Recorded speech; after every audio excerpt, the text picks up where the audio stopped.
you know anyway. There's 3 books on healthcare in Ireland and have done incredibly important research on the nature of this deal. So thank you, Marie.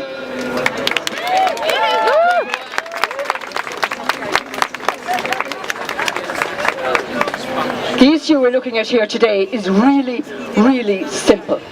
What the government is planning to do is to build a new maternity hospital and then give it to a private Catholic company to own and give it to another private Catholic company to run.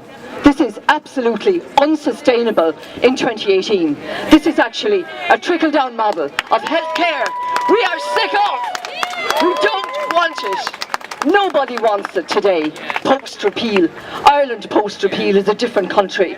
We need a different approach to healthcare.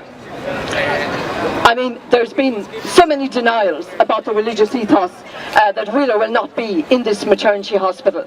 As we all know, from the point of view of ethos, reproductive healthcare is critical. This is really at the cutting edge.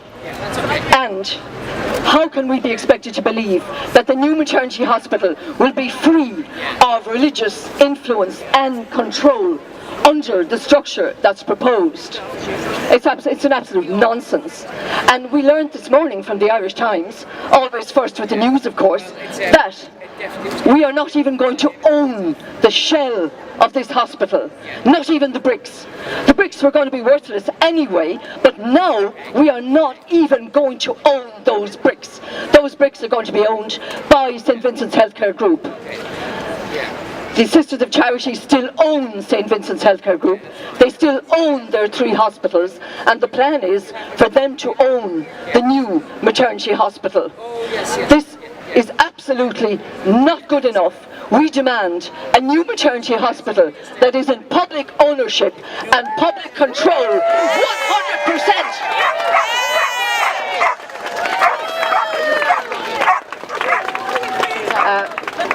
That was Marie O'Connor. Thank you so much, Marie. She's done an extraordinary amount of important work around this. Our next speaker is Roisin Shortall.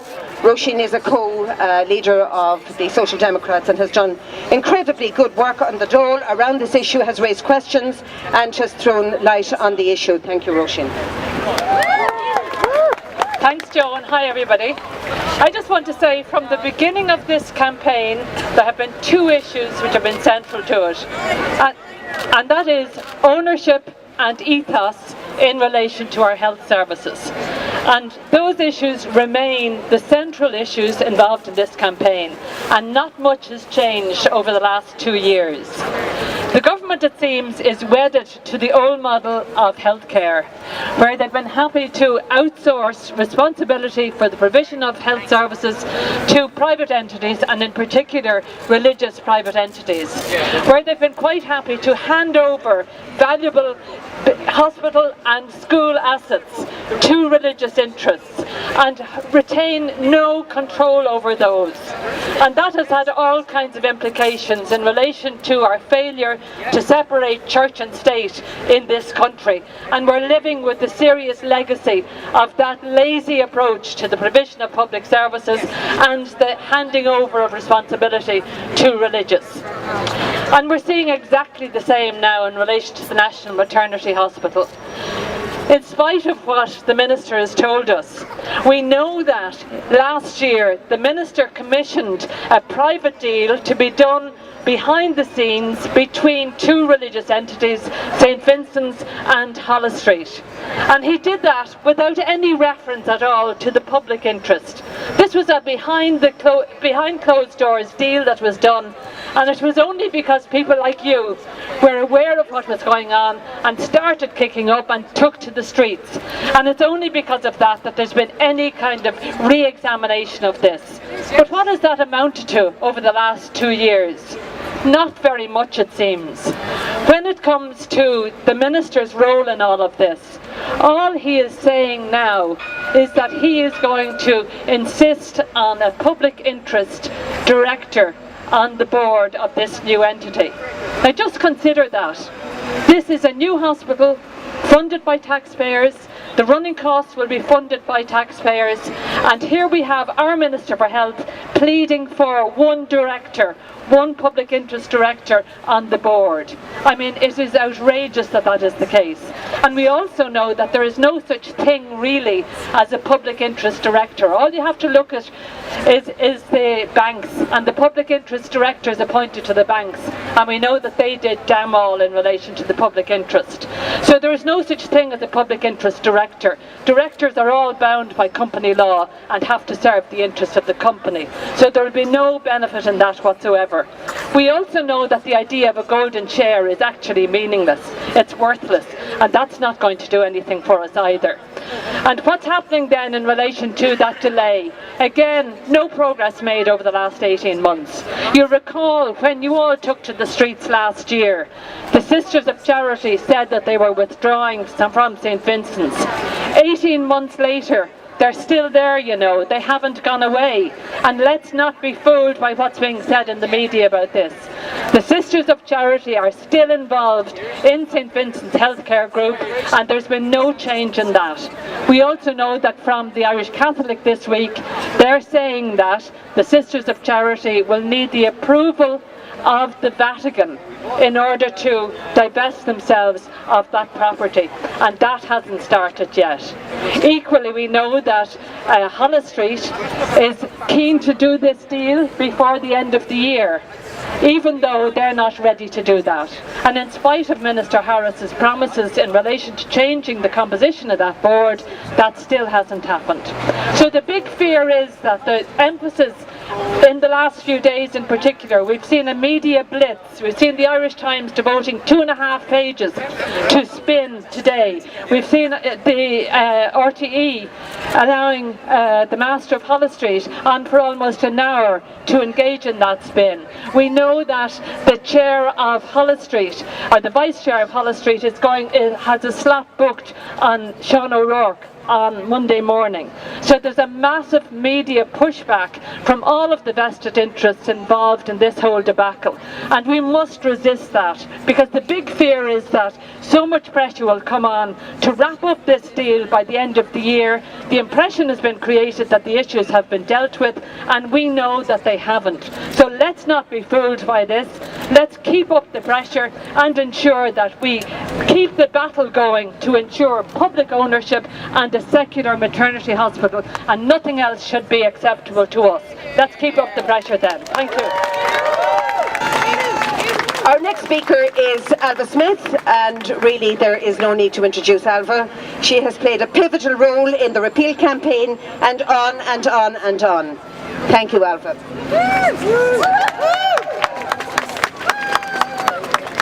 Hi everybody. Who would have thought when we repealed the 8th Amendment that we would have to come out and fight again to make sure that the Catholic Church is not running one of our maternity hospitals? There is a terrible irony in that. And let me say just 2-3 points in the 2 minutes I have. First of all, that history has taught us a very tough lesson in this country. We know that a symbiotic, hand-in-glove relationship between church and state is really dangerous for women, particularly for women having babies and women choosing not to give birth.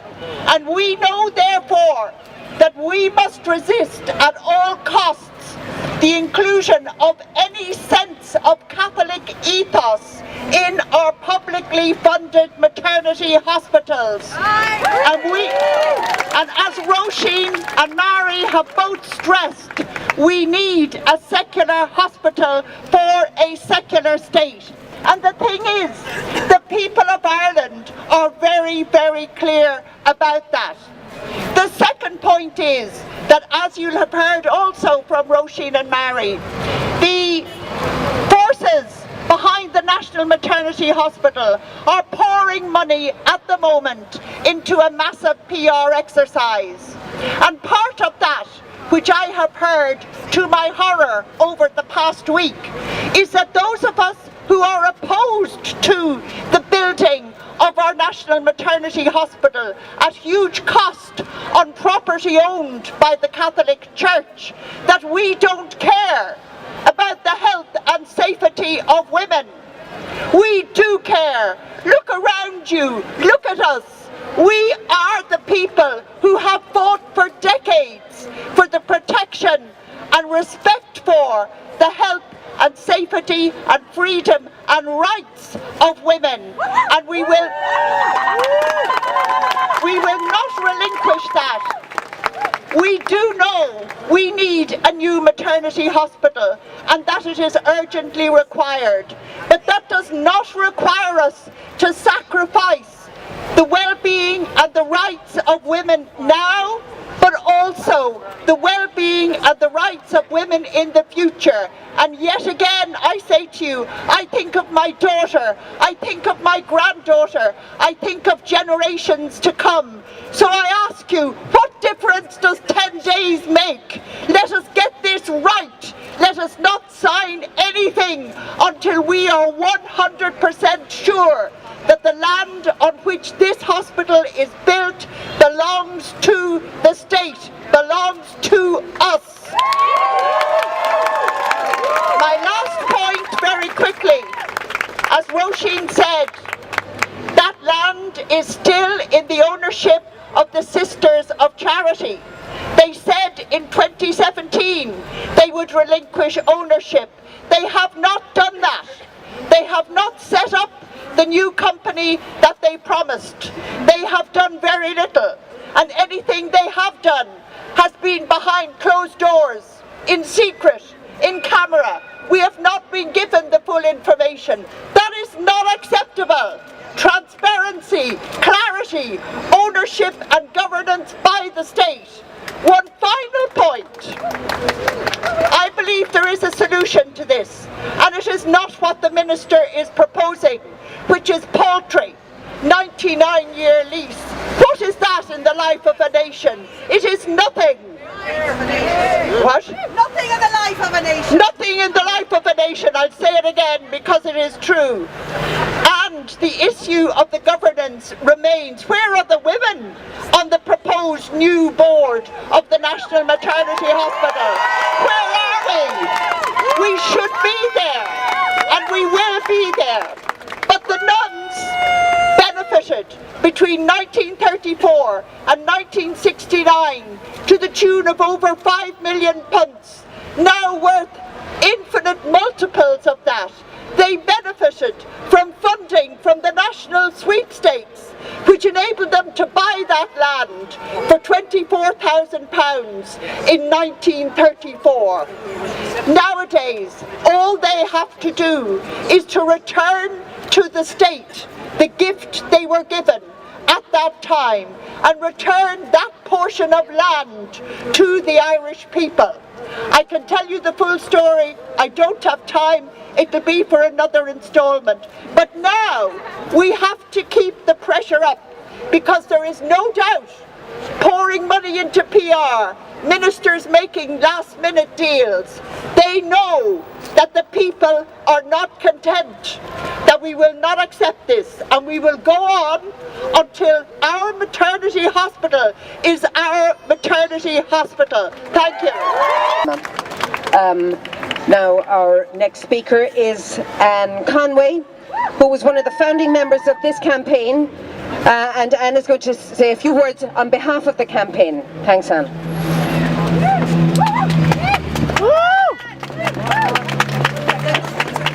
Okay. Firstly, I'm going to read a statement from the Christine Buckley Support and Education Centre.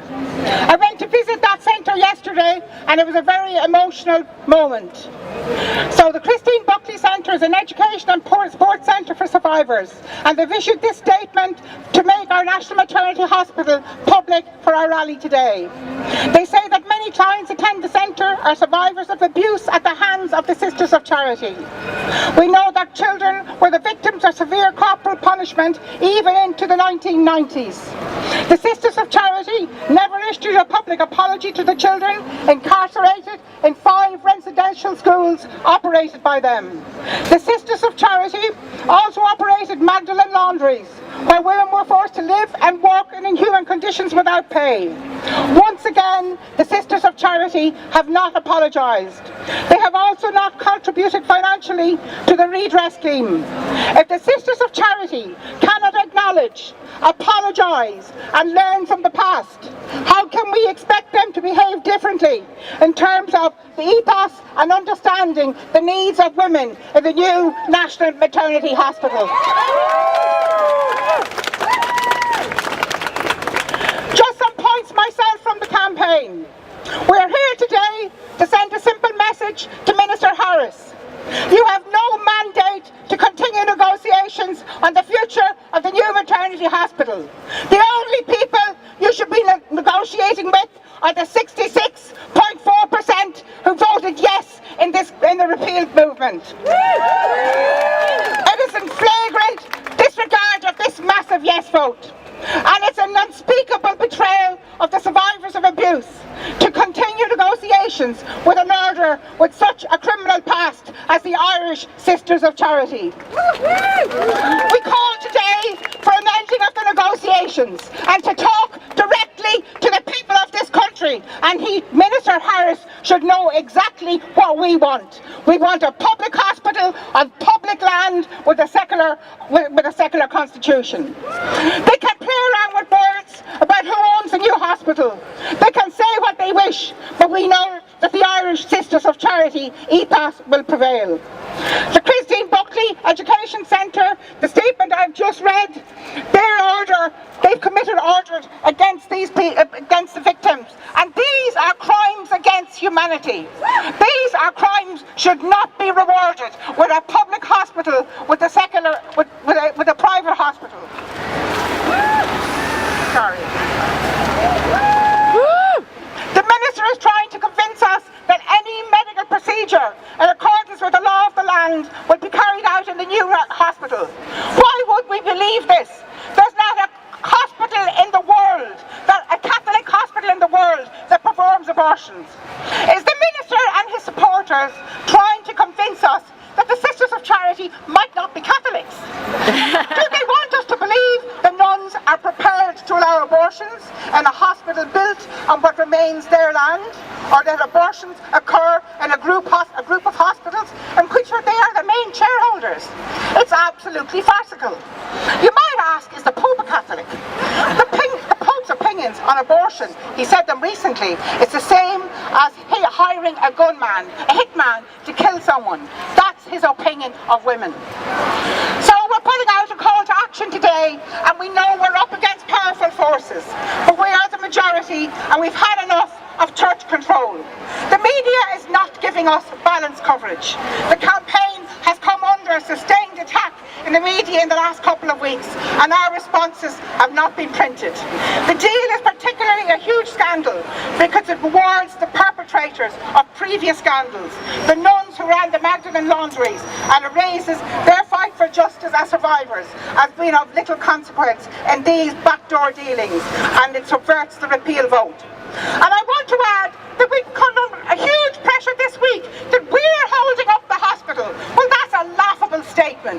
We're the government with the nuns and the Sisters of Charity and the National Maternity Hospital and St. Vincent's. They have been in negotiations for years. They're the people who are holding up the hospital, not us. And I want to make that quite clear to Rowan O'Mahony when I heard her this morning talking on the radio. We all want decent health care. Many of us here have had children. We want to go into a hospital that is the state of the art, but we do not want to go into a hospital that's run by a Catholic ethos.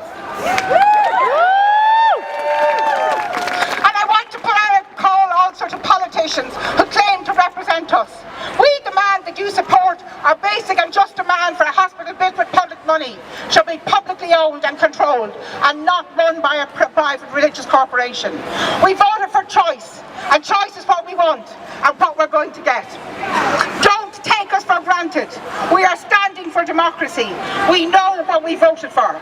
We didn't vote for any shoddy backdoor deals or golden shares or special interest directors at the board. We voted for our services, for abortion rights and fertility issues to be actually dealt with in a public hospital under secular control. So we're calling on the young people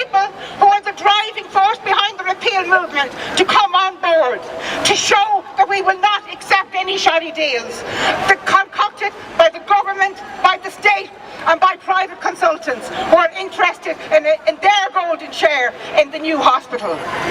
We need the energy and enthusiasm of this youth, and we need to take back the old slogan, which I know as a woman who campaigned for these issues 50 years ago: not the church, not the state, women will decide their fate. And finally, I'd like to say we need to take whatever action we need to, up to and including occupying the site. And we know that we had Dr. Ciara Kelly, saying she would lie in front of a bulldozer. Well, we'll be there with you, Ciara. There's going to be no more deals behind our backs. We've had enough, and we're not going to accept any more. This is the end of church control. We are going to make sure that this hospital is going to be our hospital, our maternity hospital. And the final thing I will say is Terry O'Brien, what's his name? Tony O'Brien started this morning, was quoted in an article. Now Tony O'Brien has no hand actor part to play in this. So why is he? It appears like he's giving them some advice. Well, Tony O'Brien left disgraced from the health HSE, so he should keep away and no comments to make about this new hospital. Thank you. Fantastic, Anne. Not the church, not the state. Women will decide our fate. Not the church, not the state. Women will decide our fate. Not the church, not the state. Women will decide our fate.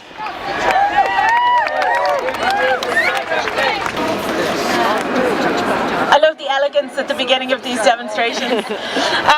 Thank you so much, and just like Donna said, I just want to say a particular thanks to Anne Conway, who I think a lot of us either believed this issue had been resolved or that this issue had been lost. And Anne the whole time kept a full eye on the fact that neither of those things is true. This hospital is still up for grabs, it's still up for us to own, and we certainly haven't won anything yet. So a massive well done to Anne Conway for getting this off the ground. My name's Ailish Ryan, I'm a councillor with the Workers' Party. I'm going to make three really short points. The first is a response to the cost that this hospital would cost us in public ownership. Over the last 10 years, our state have given healthcare companies owned by the Sisters of Mercy and the Sisters of Charity €8 billion to run their hospitals. All of that money has gone into private institutions run by private codes of conduct, by a private ethos with no control by the state. So in terms of money, they're the ones who owe us on a whole load of different levels. I think I'm getting electrocuted by the rain. The second point that I would like to make is about why exactly it is that a Fine Gael government trying to build its reputation on being so-called liberals are interested in handing a hospital over to a religious order. My view is that at the end of the day, very little of this has to do with religion anymore. It has far more to do with the fact that this country has been run for decades by right-wing ideologues who are absolutely intent on privatising our education system, our transport system and our healthcare system and our social housing. That's the agenda that is driving Simon Harris. Simon Harris is not coming out defending religious ownership of hospitals. He's doing everything in his power to ensure that nobody thinks it's owned by a religious order, because he knows that's not popular anymore. But what a Fine Gael government are refusing to do is take a hospital into public ownership to be run by us, the people. And that is what we're fighting for with this campaign. So just the very final point that I want to make is, for me, this hospital is the first in a long list of hospitals that need to be taken out of religious ownership. A religious ethos does not just determine issues around women's healthcare. As medicine controls. I have one personal friend who there's a potential that a particular stem cell treatment could renew her sight. She's somebody who lost her sight some time ago, and a number of hospitals in Ireland are refusing to do research on this because they believe stem cell surgery goes against their ethos. The number of areas of modern medicine that will be prevented from taking place in religiously controlled hospitals is growing every single day. So Anne, thanks for starting this campaign, and as it continues, I hope that we spread it out to every single hospital owned by a private organisation or a religious body in this country. Thank you very much. Our next speaker is Aisling Cusack from the USA. Aisling. The Union of Students in Ireland have campaigned for decades for reproductive health care and abortion access in Ireland. And on the 25th of May this year, students travelled to the ballot boxes in their thousands. 87% of 18 to 24-year-olds voted yes, overwhelmingly. We didn't vote yes to later see prohibitions come into place. We didn't vote yes to later see the grounds we voted on to be watered down. The campaign for abortion access in this country does not stop with a repeal of the 8th Amendment. It does not stop when legislation goes through the door. It does not stop till every pregnant person in this country who needs an abortion can access one, and access one safely and without judgment and Catholic guilt. In order to make sure the progress that we have made, we must ensure that care and compassion is embedded in our hospitals and in our healthcare services. Those services must be publicly owned and independent from any religious ethos or influence. We have seen times when the Catholic Church have ran things in this country. Savita Halappanavar in 2012 lost her life at a time when this country was far more silent on this issue. It was said that this is a Catholic country. We don't do that here. We are not silent now. Why is this important? On the 26th of May, we woke up to a new Ireland. An Ireland who listened, a compassionate Ireland. An Ireland who wants to look after those in crisis. If Minister Simon Harris goes ahead with this deal, we are turning back the clock. We are going back in time. We haven't forgotten how we have been treated by the church in this country. We haven't forgotten about the Magdalene laundries. We haven't forgotten about the women who have travelled, who are travelling now. We won't go back to that time. Public funding should mean public ownership. And we will not stand for Simon Harris to be gifting the Sisters of Charity a Christmas present worth 350 million of our money. It's our money and it should be our hospital. Thank you. That's fantastic. Thank you, Aisling. Right, we have just 3 more speakers, and I know everybody is really standing. Maybe 4. Okay. Next speaker is Ruth Coppinger. I don't need to introduce Ruth. So well known from the Solidarity Movement. Thank you.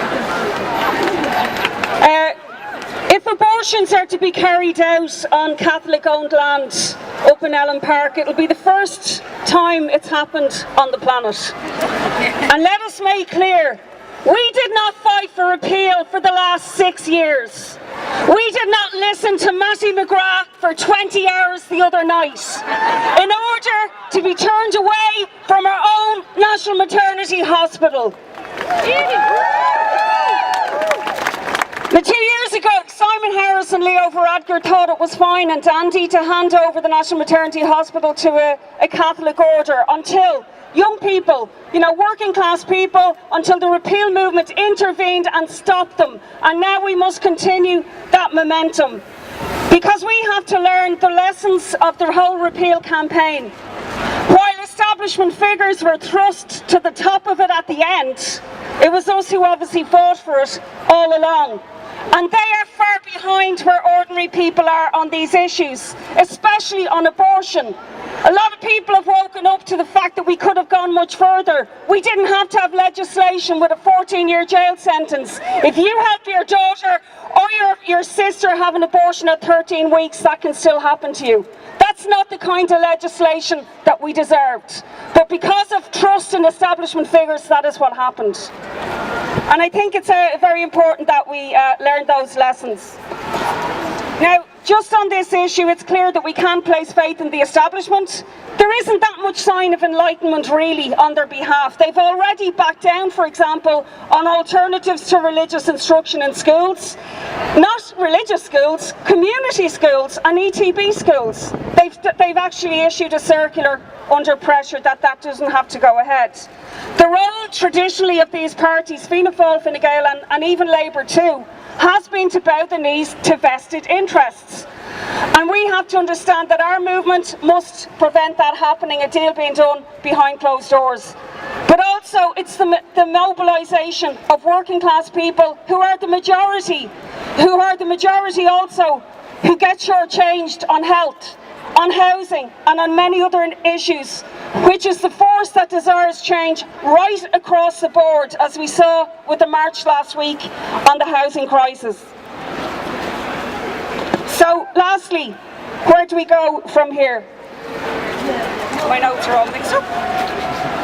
I believe a secular society should be possible. It's our democratic right to have one. And we have to fight to secure it. But it won't be possible if we have a society that's fundamentally based on inequality of wealth and opportunity. And that is why, for me,